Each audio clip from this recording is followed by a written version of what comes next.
following is a conversation with Braulio Estima. In this conversation we talk about the philosophy of fighting, the importance of consistency and momentum, and much more. Now, full disclosure on this one, this episode is going to be about an hour long in total, and the reason for that is that what I normally do is that I will ask their origin story. I'll then go on and I'll usually have like between 2 to 3 questions to kind of bring it in a whole circle in about 20 minutes because I don't want to take up too much time. However, at about the 5-minute mark in this conversation, Braulio starts talking about the importance of being present, and there was just this overwhelming feeling that I would be doing some form of a disservice to myself, to Braulio, and the conversation if I was just to follow the script that I had written out in front of me. So instead of that, I just closed the book and the conversation went wherever the conversation went. The really good thing about that is that in that long format of a conversation, there are so many little golden nuggets that got released throughout the talk, and I really hope that you enjoy it because I really did. Anyway, now that that's said, let me throw my own little cheeky plug in there. If you'd like to support us, hit the like button, hit the subscribe button, and consider checking out our sponsor, Game of Rolls. And now that that's said, allow me to present to you Braulio Estima. I want to kind of start off by seeing if you can take us all the way back to, like, let's say the first time somebody approached you and said, hey, do you know this thing called jiu-jitsu? Like, where were you in your life when that happened? Yeah, I mean, when I started, it was with my dad's influence. You know, my dad did judo. Okay. When he was a teenager, up until the orange belt. So he was really proud. He understood. No, he understood what judo could give to a child that is a little bit hyperactive, and what are the values that you learn in the martial arts. And you know, he put me in, and then I enjoyed it. You know, and I've always been a very competitive person. So that was 9 years old, and then and then we moved places, you know, and I had to move schools because I was training judo in my school. Then when I went to a new place, I was in the beginning of the secondary school, and then I was a little kind of hesitant to come to a new environment. And then this friend that this like local from the school, went from the area, was in the school. He was very popular because his parents were surfers, and he came to me and then welcomed me, like included me in the group, and I was very proud. And we started talking about he did judo as well. So he said, "Oh man, I do judo. And let's when can we start training?" And we start training together, competing together, up until we were 11 years old. And then when I was 11 years old, our professor, he passed away in a car accident. And then we stopped judo because I didn't have access. My dad didn't have a car, so I couldn't go to another school to train judo. And then I started doing football, like every other kid, and I started pursuing the dream to be a footballer. Nice. And then I had a target for myself. If by 17 I'm not being picked by any academy, most likely I'm not going to be a footballer. Okay. So then I start kind of pursuing until when I became 16. I started thinking about it. 17 is next year, nothing happened yet, you know, I had potential, but I didn't have no groups, had no clicking groups, no connections. And Brazil is pretty tough on that, especially in football. You need to know people. And that's when a friend of mine showed me, another friend of mine, actually he lives in Dublin now, Carlos, and he said, "Bro, have you seen those UFC? There's a Brazilian that does the jiu-jitsu, he's beating everyone." I said, "Oh wow, martial arts for me is like, you know, China, Japan." And I'm watching that, like the blood sport, and I love the kind of Bruce Lee's, Van Damme movies, and then I said, "Oh, let's watch this UFC." And then we saw the Brazilian, very patriotic, and then Royce Gracie was winning. You know, for the time, it was the second time already winning, and I was like, "Oh man, that's cool." And then it started like I started thinking, oh man, I've already done judo before. I want to go back to judo again because I want to be an athlete. I've always wanted to be an athlete. And then I started training judo. And then Fernando, which was the first one that included me in the secondary school, he still be my schoolmate, but we didn't go out all the time, so I didn't know what he was doing. So when I decided to start doing judo again, I contacted him. And I said, Fernando, man, let's start judo again. Let's do like the old days. And he goes, brother, I'm doing jiu-jitsu. I said, oh, no. I don't want to do jiu-jitsu. I don't want to do UFC stuff because jiu-jitsu for me was what Royce was doing. So then he said, no. It's like judo, but on the ground.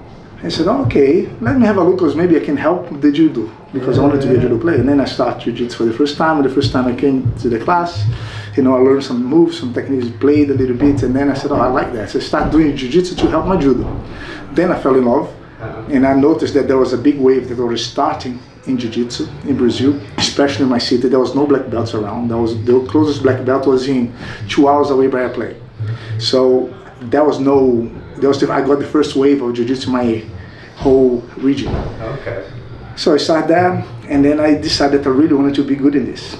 And I felt that I had potential, despite that I was like being smashed for the first 3 months. But then I started learning, I started competing, I started doing well in the local area. Remember, I was the first generation, and pursuing my journey in a school. I did production engineering because of the diploma, not because I loved it. Yeah. And in Brazil, if you don't have a diploma, it's hard to start something. So I was doing this as a safety point, more for the money and security established of the future family, not because I loved it. Jiu-jitsu did. So when I still could be competing, blue, purple, brown, and I was doing okay. I won a few Pan American championships. I won a world championships as a blue belt, and then I knew that there was potential. I never actually takes 100% serious because I was dividing school, work, and training. And then I decided to come and visit UK during my university break for 2 months and see what's out there, if there's any possibilities. A friend of mine that was living in UK, in London, had a holiday in 2002, on the summer 2002, UK summer. They went there. It's our winter, but it's always summer where we are. And then he was talking about how incredible UK is, how strong UK is, how things work out here, and then that jiu-jitsu could be a big possibility. So I bought into it. I talked to my dad. My dad came to me and said, but you're gonna leave the production engineering course. I said, Dad, if you are good in anything you do, you're gonna be fine. I love jiu-jitsu, and I want to be good in this. If you get the best gardener in the world, he's all right. Maybe Joseph across the road is not doing well, but if you get the best one in the world, he's okay. If you get the best white wall painter, that's no more than simple than just paint white, but if you get the best one in the world, he's fine. Maybe Joaquin across the street is not doing well by painting walls, but the best one in the world, yeah. So I want to be the best one in the world in jiu-jitsu. Can I just stop you on that point there? Where did that understanding of you just have to be the best at that one thing and it'll take you everywhere, where did that come from? It came from my observations in my life. Okay. Of the success stories back in the day. And then I realized that if you are good in anything, you're gonna have people that will appreciate what you do. Because I started to understand that so many people are different. I like one color, other people like other colors. I like this fruit, other people don't like it. I love orange juice. My auntie, she used to like better mango juice. Okay. But she's my family. But so I started noticing that everyone is quite different. So my grandma, I have like a family of 6 uncles and sisters of each side of my family, so 12 altogether, with their relatives. And so I was experiencing that people are different. And then I started realizing that people in the jiu-jitsu is a community that has a common ground, a common denominator, which is the art of jiu-jitsu for many reasons, right? Not only to be a champion, but to socialize, to learn something new, to get inspired, to learn how to self-defense, how to defend yourself, to stand for yourself, learn that there is always a way out if you don't panic, to be comfortable in uncomfortable situations. And then I started to understand that we were people who I was hanging out, despite I have 12 plus my parents, there's so many different people that has different tastes that, you know, doesn't appeal to my non-people that I knew, but that people, so many people that people was very valued. And every time that I used to go compete abroad, I saw how much valued and appreciated we were. And those what was getting my realization that, hold on a second, there are people here that appreciate that we do. Interesting. You know, and then if I am good at it, if I am already being appreciated by what I am now, imagine if I become really good at it. And then for you to be good in something, you gotta really love what you do. You have to have that kind of excitement to wake up and go work. You have to have that excitement to when you spend that time in the mats, that you wanna share everything, you know, not just hold back. You wanna make the most of that moment to cause as much impact of the journey, in Jiu-Jitsu journey, for everyone. And plus now we don't only do impact on the Jiu-Jitsu journey, but on the life journey, because Jiu-Jitsu is pretty much a metaphor for life. Yeah. So with those lessons, I started realizing that you're gonna have a much better chance to be good in something if you like what you do. Because if you don't like, you do just because of the destination, which is the money. If you only do things for the money, you're gonna always never commit 100% and be happy about it to carry on giving 100%. Sure. You know, it's gonna be a burden for you to do because you have to do, not because you like, but because you have to do for the sake of the money. So I ended up coming here on my holidays, and I did classes that I felt enjoyable, and people enjoyed, liking and interested on something that you can add on the journey, and you get paid for that. It's like, holy shit, man! Like, it's amazing. Yeah. It's incredible, and I want to do more of that. And then the more I carry on doing it, the more I improve myself, because every time that I was teaching with everything that I had. And that made me understand a lot more about what I was teaching, improving even the area, and become even better than what I was. And that made my Jiu-Jitsu grow. And it's a big attribute because I had the passion, I had the commitment, I had the determination, and I learned to be very patient, one thing that I wasn't. And then when I started putting all those principles into play outside of the head, but making reality in actions, you know, with good intentions, and my intentions was to be good and help people to be good around me. Nice. And I think this, and I acted to make it right. And every time that I did it wrong, I learned because I had the intention to do it right. Yeah. You know, because if you just do it for the sake of doing it, if you make a mistake or make it wrong, you don't realize, you don't know, and you don't notice what you could improve. Yeah. But when you have the intentions of doing right, and you get caught in a question, or you get an answer or a counter, you start, if you really wanted to show for real what really works, you start kind of getting inquisitive. What's going on? Why it didn't work? What can I better that technique or that system or the mindset or the way of the language that you program in your mindset while you're playing the game? Yeah. How can I improve that language to be able, so I can have the answer better right there in the moment, you know? And I started improving the directions, and I learned so much about Jiu-Jitsu. I learned so much the importance of being present, you know? And because in Jiu-Jitsu, one of the biggest therapy out of it is because you are exercising, and at the same time you are present. You have to be now. You cannot be yesterday or tomorrow. You need to be now. So if you think about your problems, you're not here, you're out. If you don't react now, right in here, right in this moment, on the right time, you get caught. So you feel the karma on the spot. You know, you do one thing wrong, pow, you feel it right away. So you learn to be more attentive, more focused. You know, when things are really bad, not necessarily is the end, as long as you have a breathing. If you're still in the game, you can still fight back, you know, and you learn how to control your strength. You learn a lot about your body. You understand that one of the biggest lessons that I learned and that I can apply for life on the defensive mindset for the world is that when you practice in Jiu-Jitsu with the mindset of control the opponent in the perfect scenario, you learn how to manipulate them. You learn how to put them without a way out. I learned how to deceive him. I learned how to get him stuck. I learned him to feel uncomfortable. I learned how to put him in a no end road until he submits. You know, and I do that on a regular basis in a game with respect with my friend, right? But then in life, if someone try to manipulate me and try to take advantage of me, I know exactly where he's coming from, because I know what I would do if I was him, because I practice this every day. So I use this as a shield for the day-to-day life, you know, because when you say like the good always wins in the end, it's not that the good gonna kick the shit out of the bad, because if the good kick the shit out of the bad, you become bad.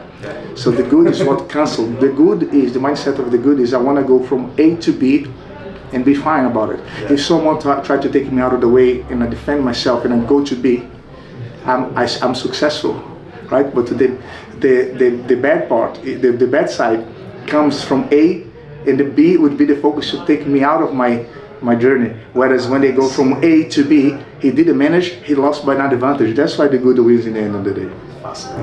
You know, so those things we learn with as metaphorically in Jiu-Jitsu, because the best defense will always cancel the best attack.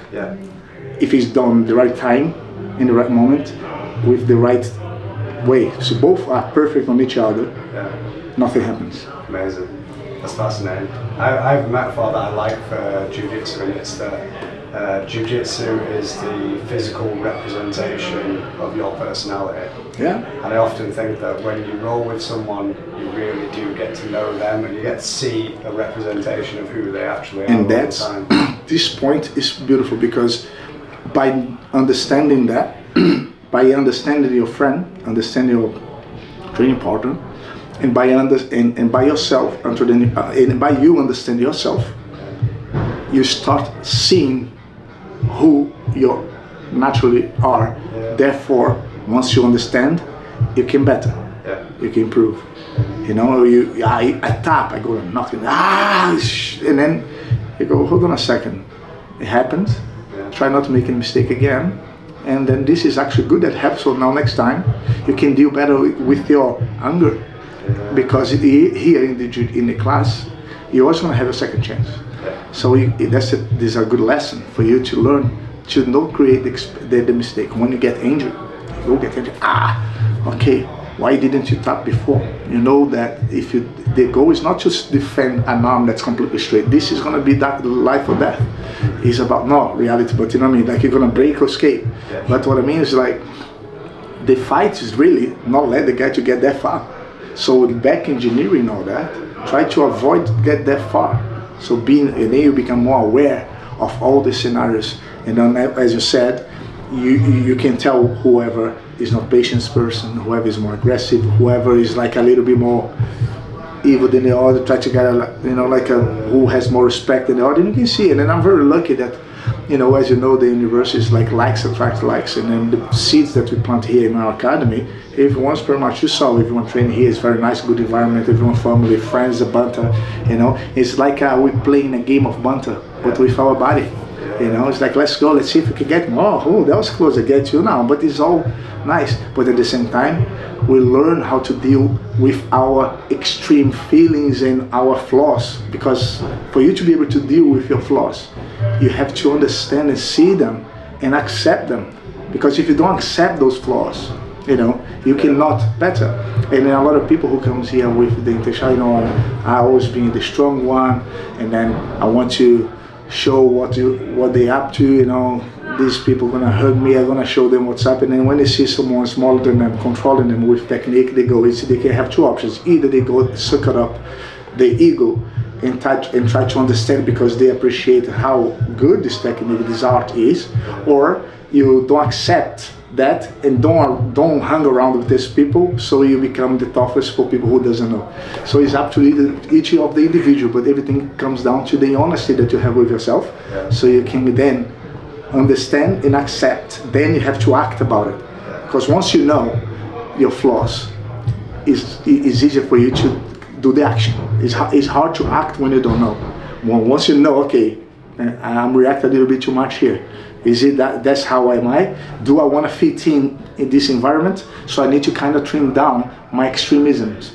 You know what I mean? And then that's one of the main things we learn, ego. Because ego is a very good thing. You got to have ego. Because ego is like a fire. Fire, if you put too close, too much, you burn yourself.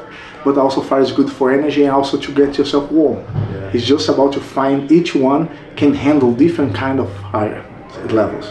There are people that are more like, different of your race can handle the light in the sun more than others. Sure. So you need to understand what you can handle, so you can, as long as there is no damage. Yeah. You know what I mean? And then you learn the balance, because everything is the yin and yang. Everything is about having the balance. And the same way that for you, when I told you that the perfect metaphor for yin and yang and everything is in the middle, nothing happens, is that for when the defense can always cancel the attack, but for this defense to be able to be perfect, you need to know what the attack offers.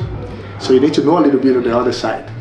You need to be through it by doing it or by receiving, so you can then understand what that scenario can lead to and what my opponent can do. Exactly what the same metaphor that I said about, like, if someone tried to manipulate outside, I know what the mindset, because I've been there so many times. So I'm prepared to deal with it in a way that whatever is trying to cross my line, I cancel, not more than this. So I'm still happy to go from A to B without being affected by this person or by this situation.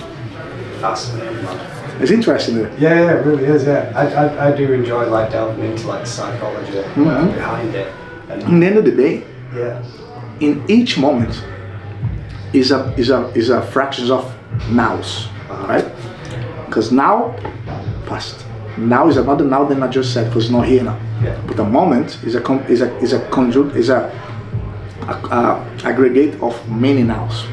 And then in that moment, when you're dealing with the scenario, something just happened, and something is about to happen, and that's where I am now.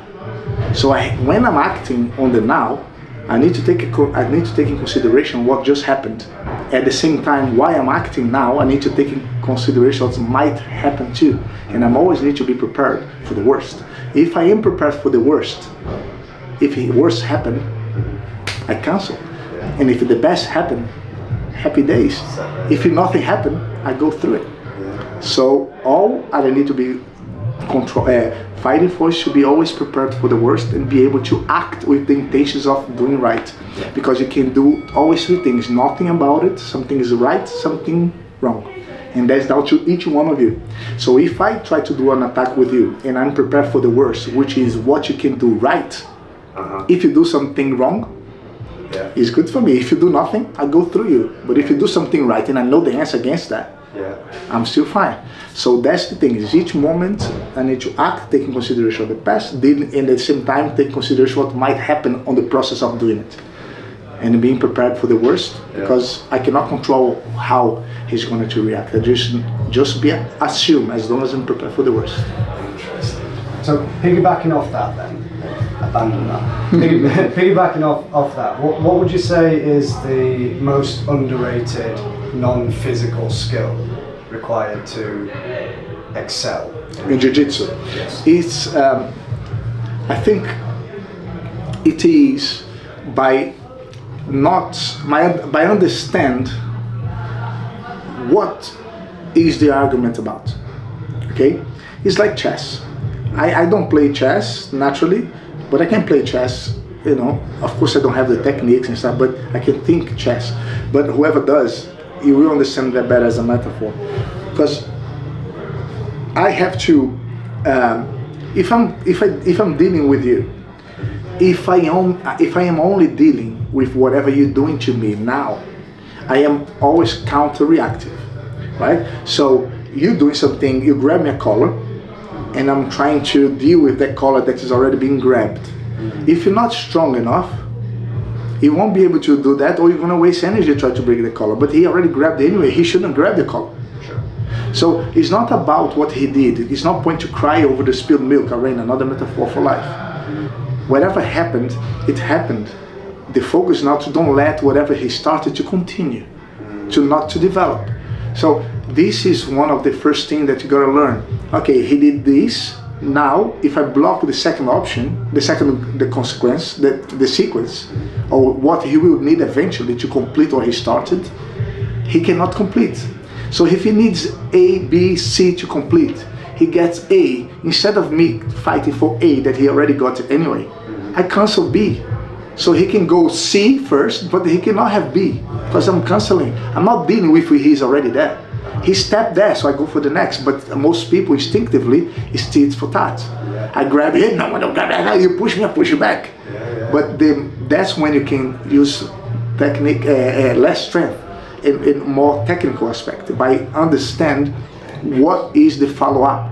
By doing that, you need to put yourself a lot of in the situation and analyze not only what you're doing, but what is your opponent doing. I learned a lot by being on the bad side, by being receiving the attacks, under pressure, and I started to try to understand and correlate why I cannot start defending. Why can't I defend this? What did he do when things start getting bad? What was the start of everything? Okay, so when he blocks my head to this side, everything starts getting bad from there. So next time when I go to the place that I was before, I don't want him to control my head, and I will fight all for my head. And I start realizing, okay, cool. If he doesn't get my head, he gets everything else but don't have the head, he cannot advance. And you start learning, and you start learning mechanics, learn about your angles, your flaws and your attributes, your length, if you are long or short, if you're flexible or not, because everyone has attributes and everyone has flaws. It's about being honest and accept them and work around it and try to better your flaws and take advantage of your attributes. And this is the process. And then with that, you learn that if I start controlling the edges of your limbs by compressing or spreading them apart, you have less mobility and less power to develop your game against me. Instead of just going to a specific technique, I like to kind of control what you need to develop while I'm doing my techniques at the same time. So I consider, like juggling, I say this a lot, a good juggler, is the guys that can handle as many pins at the same time, correct? But at the same time, in Jiu-Jitsu, I compare like you want to go from one side of the mat to the other side of the mat, and that's people rolling. But this is the course, this is a technique, this is a sweep, this is a submission, this is anything. This is I consider with that metaphor. I'm going to one side of the mat to the other side of the mat. But then first you need to know where you want to go, right? That's the direction. I want to go to the other side of the mat, but there are people rolling. That's alive. Now, I can go without any things on my hands. I can go from A to B. First, I'm going to recognize the direction that I want to go, right? Then I go around the people without touching them, and I reach the other side of the mat, and I complete the journey, right? Now, you get one egg, and you need to keep bouncing one egg. So do the same. It's going to be slightly different, but not difficult because it's only one egg. But now you have to go with 2 eggs. So those are the pins and control why I'm doing the course. So when I'm doing a technique, when I go for the submission is the other side of the mat. In the process of that, I need to control parts of the body of my opponent that he cannot develop and I can develop. At the same time that I keep going to the submission. So to the point that if you get one collar is one egg, the second elbow it's a second egg, and then you put the foot on the hips is the third egg, then you push the head to one side and then it's the 4th egg. So now I cannot let those I cannot let one egg fall. If one leg fall, you go back to the center, because the course is you need to go with all the eggs there. But you cannot start with 4 eggs if you never know how to manipulate 2 first. So you need to learn the specific trainings how I can manipulate those 2 eggs. Can I add another egg? Can I do with 3? Jesus. The technique is completely different because I need to cross the legs, and then now, okay, if I do a little fast, I can put 4. Okay, so the same technique that I did with 3, I can use for 4. So now manipulate the 4 still while you're standing without difficulties. Then you go from A to B without nobody rolling.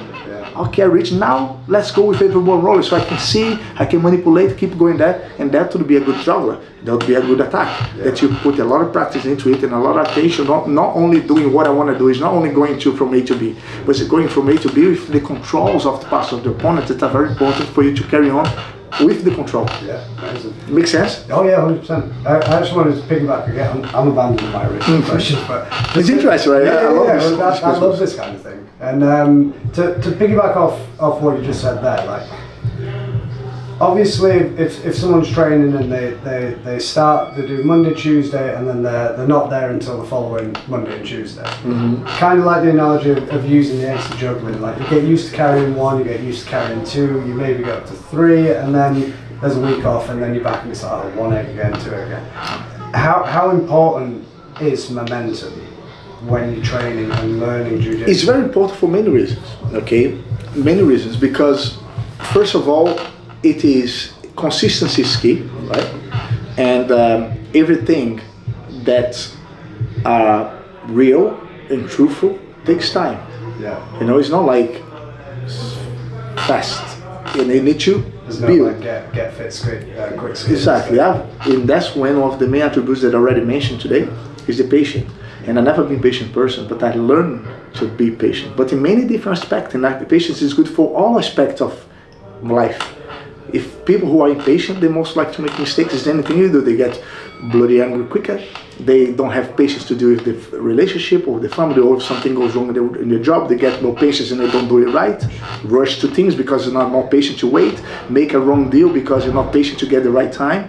So patience in general is necessary. Many other attributes that I'm writing a book about. Oh, but yes, I am. Nice. So and you got to be able to understand those principles. You have to have consistency. You have to have determination. You have to have sacrifice. If you want to be good at it, if you want to have success in anything you do, you need to put all those attributes. You know, communication. You know, communication with yourself, communication with your environment. You know, communication with instructor. You know, not just, you need to search for it. You need to look for it. You need to help people without expecting being helped.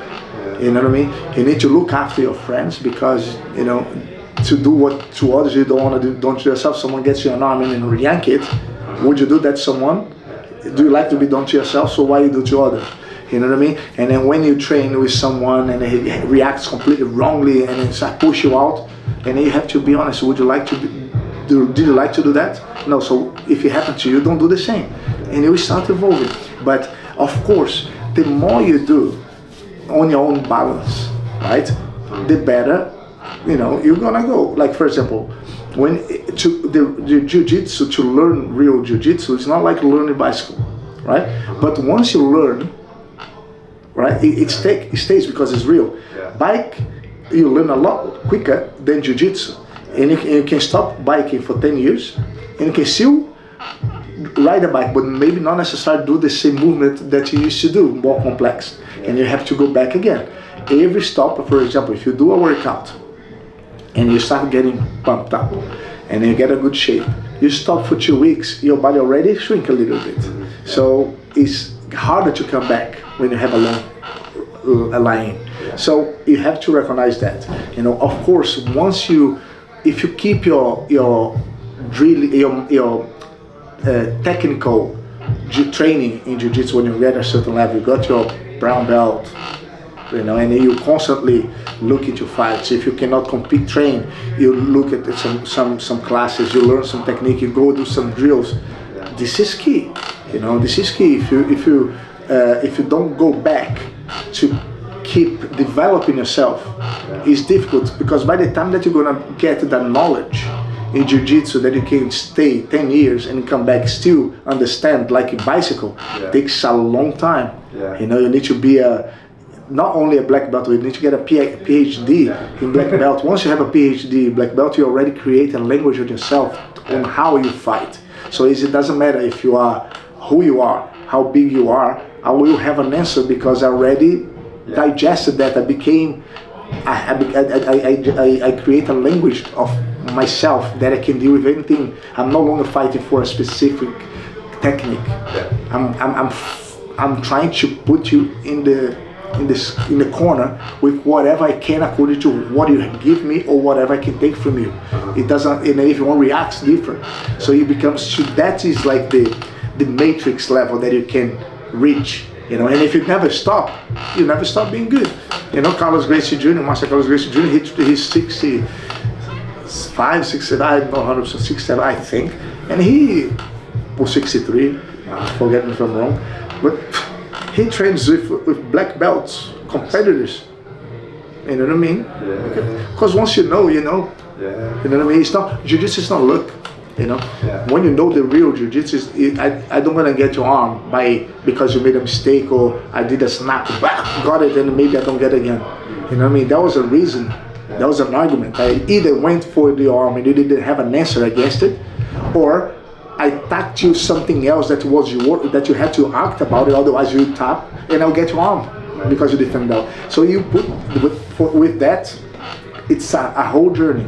But all down to you have to have the intention, the commitment of going there to try to learn something new, not just go there to have a head-to-head. And this is a workout, you know what I mean. But if you try to go there to kind of learn something new, improve something on your game, branch out a little bit of area, explore an area that you haven't done and exists often. Even if you lose, even if it's not going to be your thing, at least you experience and you understood the reason why it's not for you. And then you learn, because you learn to the other side why it's not good for you, because the guy gets my neck and put him in the corner because I'm too long to do this kind of game. Okay, so when I'm on the top, someone is like my shape, he comes to do the same game, I'm going to go to his head and do the same that I didn't like to be done to myself. And you learn by the other side of the coin, on the other side of the... It's like a metaphor for it would be, it's an intellectual pursuit with physical consequences attached to it. Exactly. I often thought it's more in the mind than it is in the body. Like the body just follows along with the journey. And the more you understand that, the better you become. And for this to happen, you're gonna have to. You cannot expect coming once or twice a week and have the same amount of shit. Look, the likes of Gordon Ryan, so young and so knowledgeable in jiu-jitsu. What he does, the guy, he goes in the morning. 6, 7 o'clock in the morning, travel after 1 hour and stay in the academy until that's how it used to be when I met him first in New York. And you know, he stayed in the mats, trained 3-4 times a day, every day. No bloody holidays. Sunday, I think he still trained when he on his location. So if you put time and you train smart with the intentions of actually learning instead of just go there to beat the person. When you go train just want and only to beat someone, you're gonna be focused mainly on things that you already know. Unless if you want to beat someone with different kind of stuff, if you have the ability, that's gonna be the progression. But at first, you don't want to be able to do whatever you want. But if you just do whatever you know, you're going to be stuck with it. So you need to explore, you need to branch out, you need to train with people a little lower level. Then you need to explore something different to get the confidence. And then you start raising to people that you train with yourself, with the same level as yourself. And then you'll be able to almost get it, or sometimes get it, sometimes don't. And you start to recognize the common denominator. Then you're going to train with people that are going to block completely what you know. And then you're going to get smashed and then you're going to learn what the guy's stopping. So when I do someone on my level, I start to block what he needs to stop and then become a game. You know, and to that, to be successful, you need to put the miles, you know. And some knowledge is coming out of it. Okay, I want to dive more into that, but I do have one question. I don't want to take up too much of your evening. Piggybacking a little bit off what you mentioned there about the dedication of the likes of like Gordon Ryan, I just want to not remind you of something, but I just want to read these back to you. So. Between, correct me if I'm wrong, 2004 and 2014 for yourself, collected 3 IBJJF Worlds Golds, 3 ADCC Gold medals. You threw a cheeky IBJJF Europeans Gold in the middle of that, and I've got 2... 3. Oh, was it 3? Europeans, yeah. Oh, was it 2? And 2 UAE Gold medals. Now, question I want to have, like, say on like a hypothetical scenario, if we took like say 2009 Braulio, and with the knowledge that he has now, and we throw him in last year's ADCC, what would happen? I believe, you know, it would be, if you put the knowledge that I have with the Braulio 2009, I think the results wouldn't be different. You know, unless if Roger was on the other side of the bracket. Wow. You know, I mean, you know. Of course, it can sound arrogant and stuff, but it's different. I think it would be impossible to this to exist, right?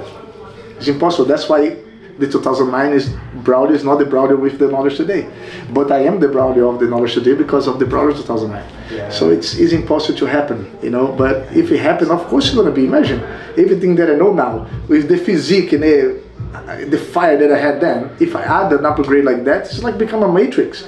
But imagine if you get Gordon right now with the knowledge that he had 20 years from now. Flipping like today, he would be even better, right?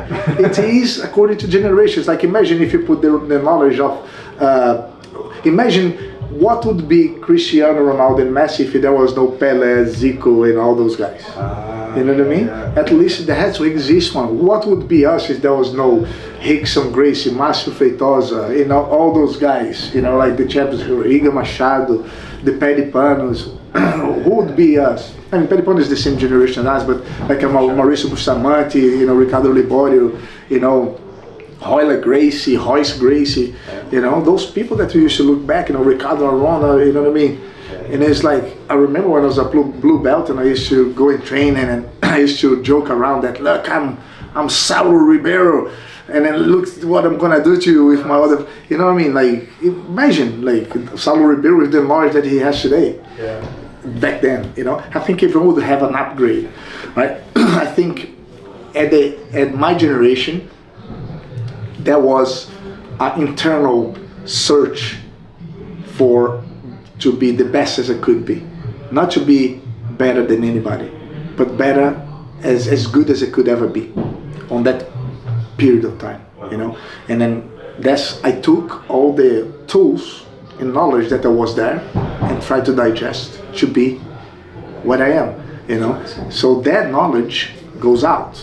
The knowledge that Marcelo Garcia put out there, it goes out. The knowledge that Rafa Mendes goes out, Felipe Pena, Romulo Barral, you know, it goes down. Like, and then Roger Gracie, and then carries on. And then mine, it goes. And then those are people who is kind of the next, after this generation. Look at the information that is out there, you know. And so they have so many possibilities already being tested, test-drived, that they can put in the shape and put understanding. And then, you know, the jiu-jitsu grow, people start making money out of jiu-jitsu. And then for you to make money out of jiu-jitsu, you cannot just show how people used to go back in the day to do a seminar, shows little silly things just for the money, focus on the destination. Once again, one thing that I never done, you know. Yeah. So I was always looking for excellence, you know, to get as good as it could be. And I never been tight on sharing what I know, because, you know, the more I have answers, the better I will be on what I do, you know. And then with that, it's you can be good as anything. So going back, when you talk, you know, I don't usually, every time that I stop to think about is if someone asks me these questions, you know, either friends or someone mentions, you know, and it makes me think about it, you know. But I'm going to show one thing here that I love. Yeah, sure. This year, it was my first IBJJF tournament. I was a blue belt. It is my, this was my biggest, one of my biggest moments was I was a blue belt. I had competed in the IBJJF during 2 years, during 4 competitions, and I always lost in the very first fight. Okay. And the 5th tournament, I decided to go to the Pan Ams, and my dad goes, "What are you talking about? You don't even won one fight in Rio, going there 4 times. Yeah. With such, it wasn't easy to go there. And now you want to go to Miami to compete, or to want to have a break, or what?" I said, you know, I paid for everything. My dad helped me as well, but I sold things, and I had help with my family, and I went there and I won my first fight. When I won my first fight, I said, "Oh my God, I can do this!" And then I tapped the legs 3 and I won the final, and I became a world champion. Sorry, a Pan American champion as a blue belt. The feeling that I had when I won this, it was so meaningful for me, you know. And I consider equivalent to the feeling that I had when I won in the ADCC 2009, you know, because it is in my world, at that within my universe of the blue belts in my weight division, I was able to become a champion. Yeah. So I achieved my level up. I put one level that I can complete. Yeah. So that was very important to see the light in the end of the tunnel. You know, whereas in 2009 it was a little bit different. Because I was in the level that I was the master level. Yeah. I was like in the chef in the final, yeah, chef, yeah. the final level. Yeah. You know, and I went there and I won, and the feeling was incredible, but very equivalent. Yeah. It's equivalent. It's a feeling of mission accomplished. Yeah. That you work hard, and just became a little bit more proud moment for me. Because I became the best grab of the year. Nice. And then, but at the same time, I achieved everything that I've always, beyond that was I dreamed of. Yeah. And then I got a little bit like, okay, that's a little different than the feel that I had on this. Because when I did win that, all I see was a long way, but I knew that I was in the right direction. Yeah. And then when I achieved, you get a little bit, and what's next? Yeah. And it's MMA, what else? And then just keep repeating. The worst case scenario, I'll do the same. Yeah. I mean, in the best case scenario. Yeah. If in the best case scenario, I would do exactly the same that I did. And what would that change in my life at the time? Today probably would change more, maybe more money because there's more competition. Sure. But I start seeing jiu-jitsu with a little bit of a more different mindset, but more as in purpose. You know, because my legacy up until then was to be the champion, and out of that, just few people in my legacy could become, if so, to feel the same, right? And then when I feel the same, wasn't like the full complete. You know, I felt great. I would never change, but that was not the because I want it became, because it became now past. Yeah. And then to that moment become present again, I would have to do it all again, to repeat, and have to feel the same. Whereas what I start noticing, that the purpose is, I was focused on, not necessarily, I was focused as in on the destination.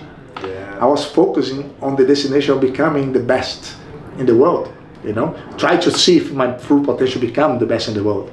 And I did. So now, what are you going to do? I'm going to carry on and be the same again? I never been but everyone is different, right? I never been like, I want to be the great of all times, forever, the best grab on the world. If I had that drive, I would carry it on.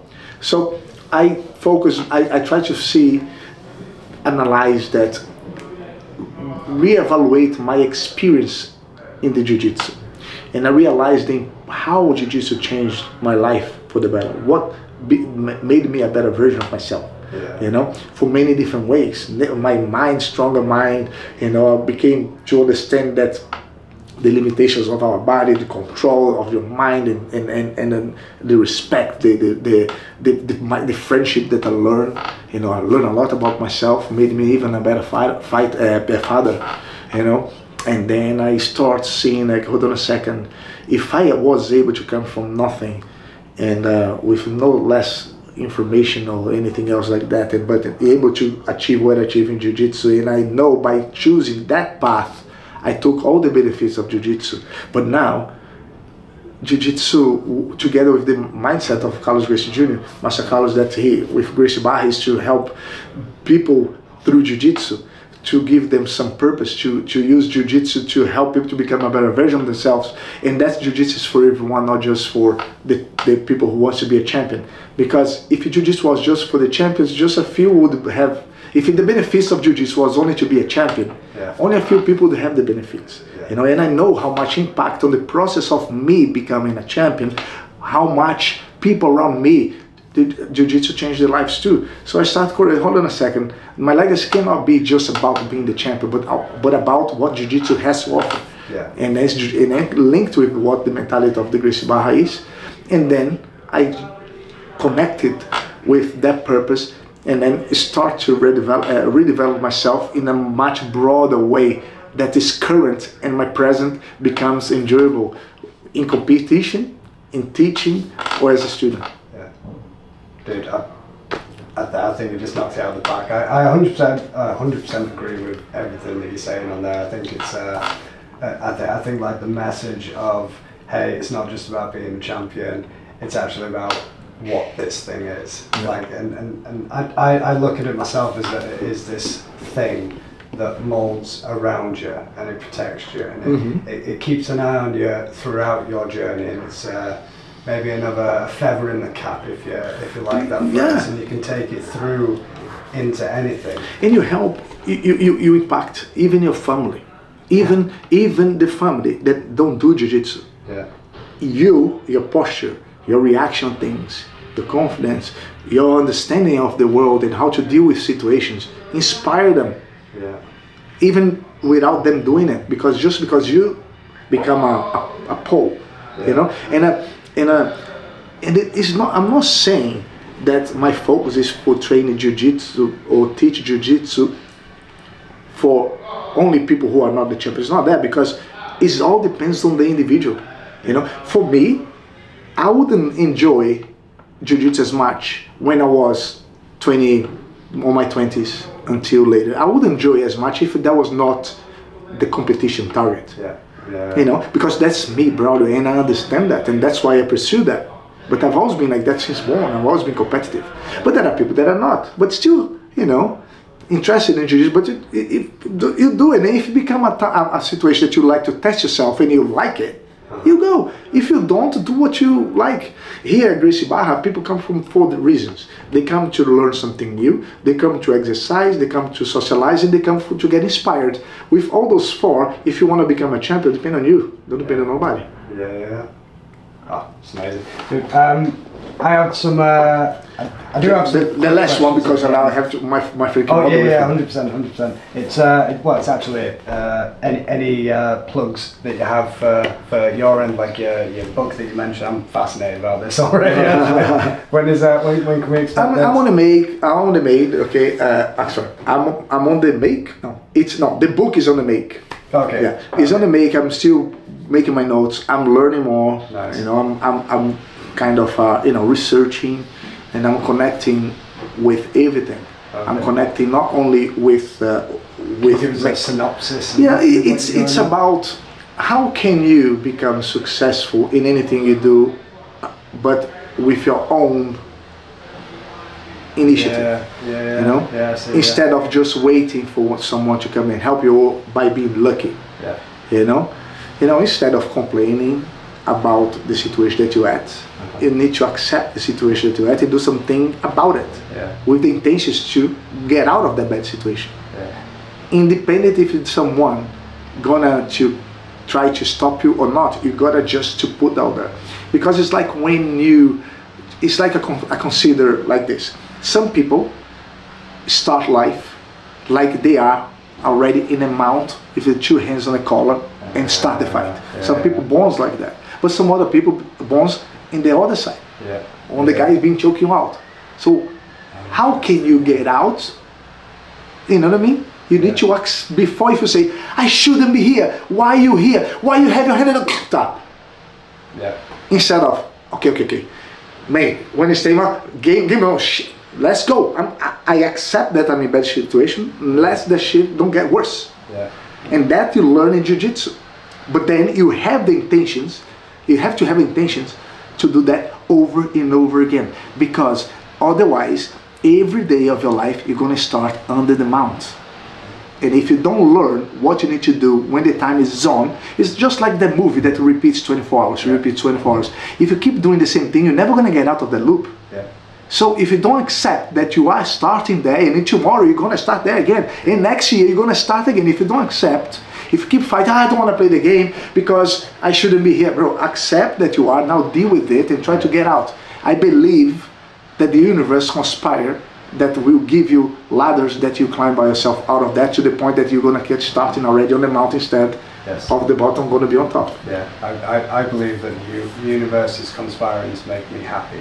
Exactly. I wholeheartedly believe that. I think everything that is in front of you, you have a choice in which you're going to see it. How you see it. You can look at it as like, oh my God, this is a terrible thing, or you can go, oh my God, right, there's something I could do here, because there's definitely something that can be done there. Exactly. There's another one of, there's another metaphor that sums up kind of what you're saying there, and it's from a book called Green Lights from Matthew McConaughey, great book, and in one of the chapters he talks about deal or deny it, we're the last ones to go cry home about it.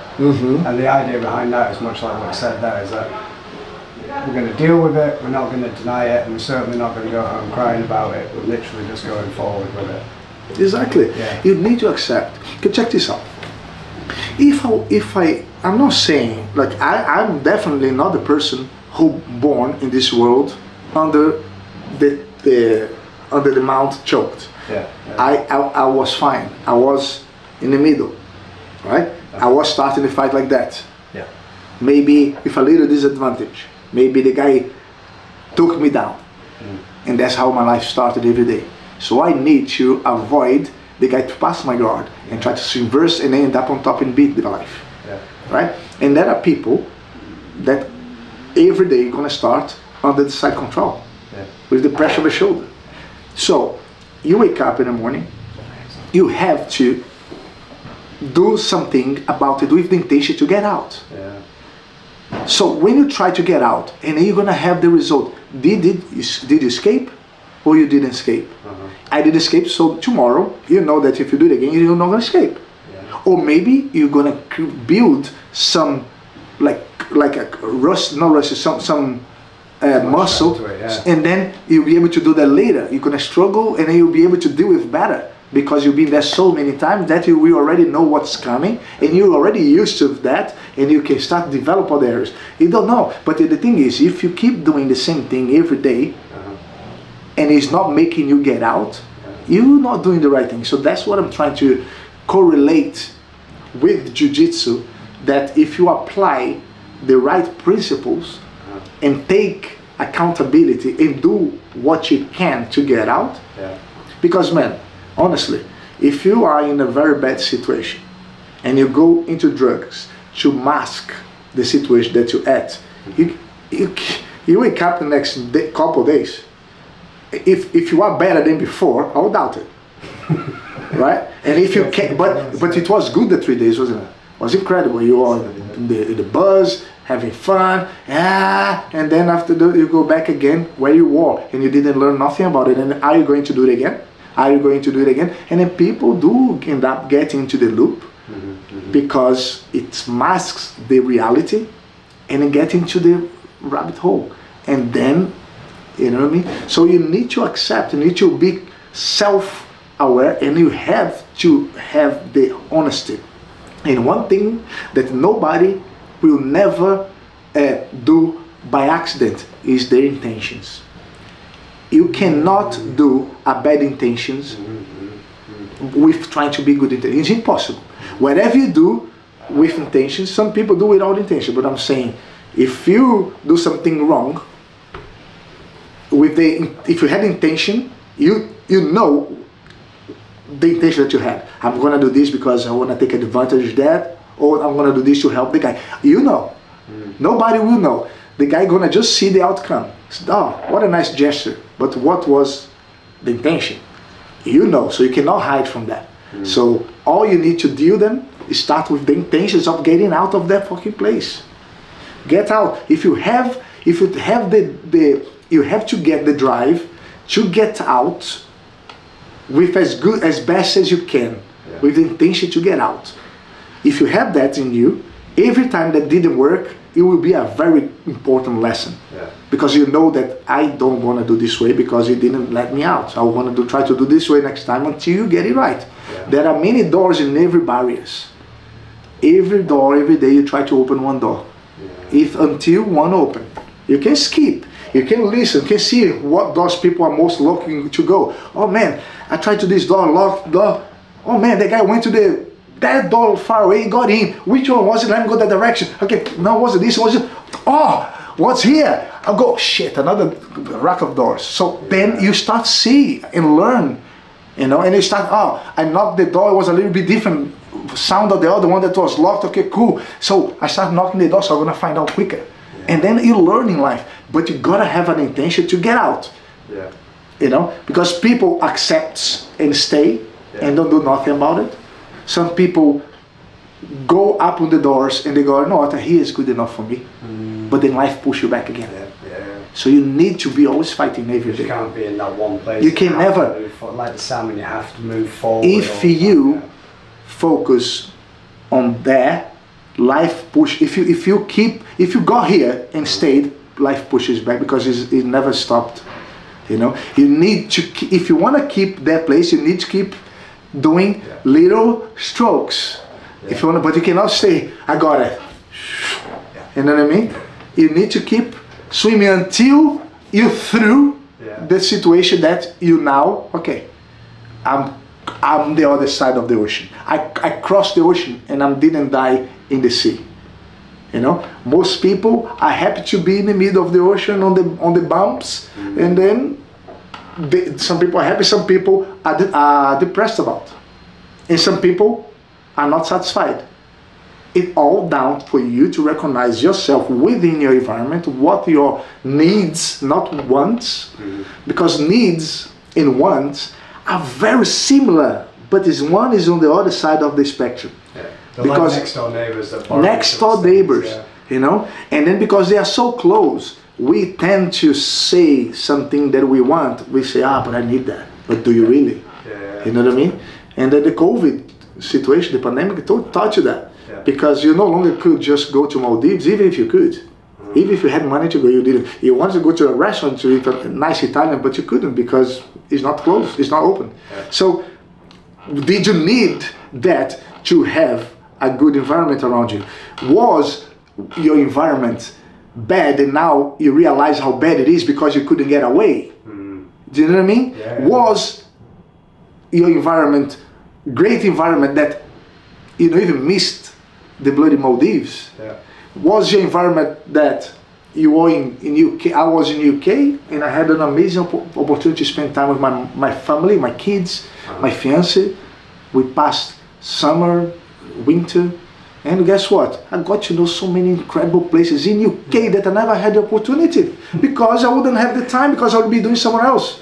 You know what I mean? So it's down to you, or you suck it up and try to do something with the intentions to kind of enjoy life. Is that any more beautiful spectacle than see a sunset or a sunrise? It's incredible. There's not. I see a lot of people spend more time watching the bloody fireworks than actually a sunset that's way beyond the level of the experience. Because how can you even explain that? You know what I mean? And it's so magnificent. You know what I mean? And the principle behind is stupendous, like undescribable. And then I mean, it's there every day. You know what I mean? And when that is not every day, there's a bloody storm or it's raining, and then look, things are happening. It's still impressive, isn't it? It's still impressive why this works, because if there was not that, the world wouldn't exist. Look, the trees be able to survive winter and summer, and they connect with themselves, and all they do is take energy of the sun and share everything that they have, from shades, from you know, when you wood to create like our houses, whatever, you know, and for medicine, you know, like living organisms that are within the tree, you know, giving us fruits, you know, without harming us on their own and making everything work. You know, so these principles of the tree, it's what it's all about in the book, which are the same principles for success in anything you do. If you apply the most of those principles on the day-to-day basis with consistency, it's impossible for you to go wrong, because the universe conspires to happen. You know what I mean? And that's why if you see, the trees is one of the most successful beings in the whole planet, because they're here before us and they live way more than us. It's successful, right? And let's see what the principle they live by. They don't take nothing from nobody, and they share between them, and they just give everything else, including oxygen. So that's what I like. I believe that there is a common denominator in every single success story. And they check how the tree principles, what's the principle of the tree life, and they can handle the harsh winters, and they can handle the harsh summers, and they all together, you know. and still giving back. Yeah. You know. Braulio. That's pretty much That's what nice, I want. Amazing. Thank you very much, sir. That's one of them. Dude, that was. I think that's a fascinating. Where's my? It's a very